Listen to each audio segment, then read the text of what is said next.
We're guided by the lessons of history and a desire to promote stability all over, and strength in our land. This destructive cycle of intervention and chaos must finally, folks, come to an end.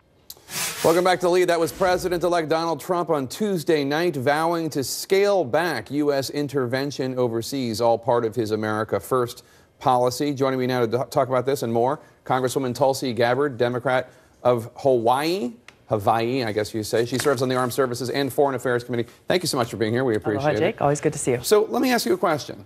Do you agree with Donald Trump's vision of America First when it comes to foreign policy?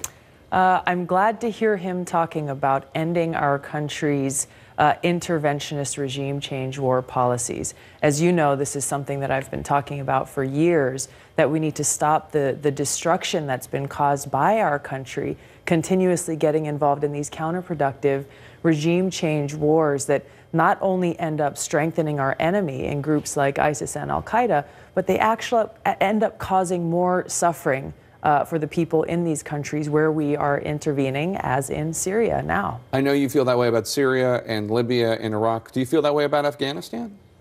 Afghanistan is a little bit of a different situation, right, okay. but yes, essentially. You met with Donald Trump 2 weeks after he was elected. There was some speculation that he might offer you a cabinet position or some sort of position. Were you hoping to work in the Trump administration? I love my job. The people of Hawaii chose to rehire me again in November, and I look forward to continuing to work for them.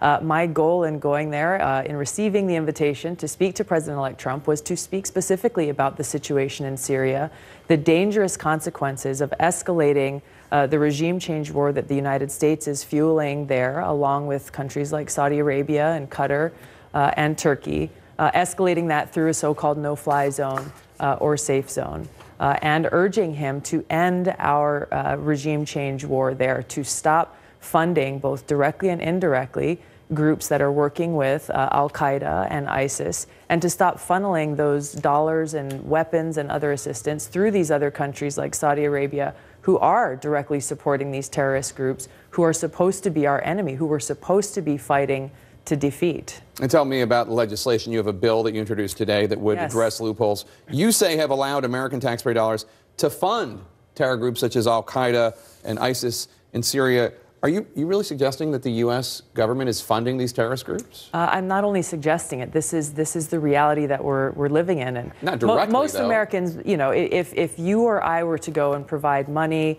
weapons, or support or whatever to a group like Al-Qaeda or ISIS, we would immediately be thrown in jail.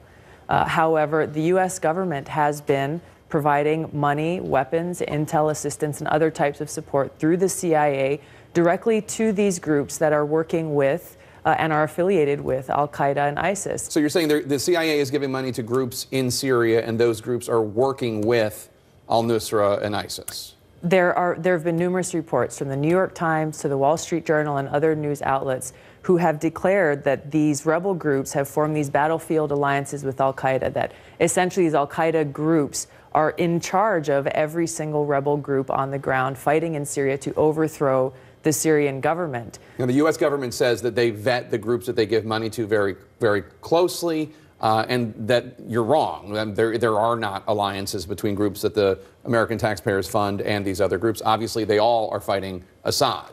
I beg to differ. Evidence has shown time and time again that is not the case, that we are both directly and indirectly supporting these groups who are allied with, are partnered with Al-Qaeda and ISIS in working to overthrow the Syrian government of Assad. And we've also been providing that support through countries like Saudi Arabia, Turkey, and Qatar to do that. Quickly before you go, I know that some of your colleagues, Democrats, have expressed concern about too many retired generals being in the Trump cabinet. You have the National Security Advisor, General Flynn, and then also he's talked about General Mattis and General Kelly at the Pentagon and Homeland Security. Do you share their concerns, or do you disagree? I don't share their concerns. In fact, as a veteran and as someone who's still serving in the Hawaii Army National Guard, I find it pretty offensive for people to outright discriminate against veterans. Here you have generals who have literally spent their whole lives serving our country, putting service before self, putting their lives on the line to defend democracy. And yet people are criticizing them and discriminating against them, saying just because you served as a general previously, you are disqualified from serving in a high position of leadership in our government. These people arguably have put far more on the line and are far more deeply personally committed to upholding and protecting our democracy than their critics.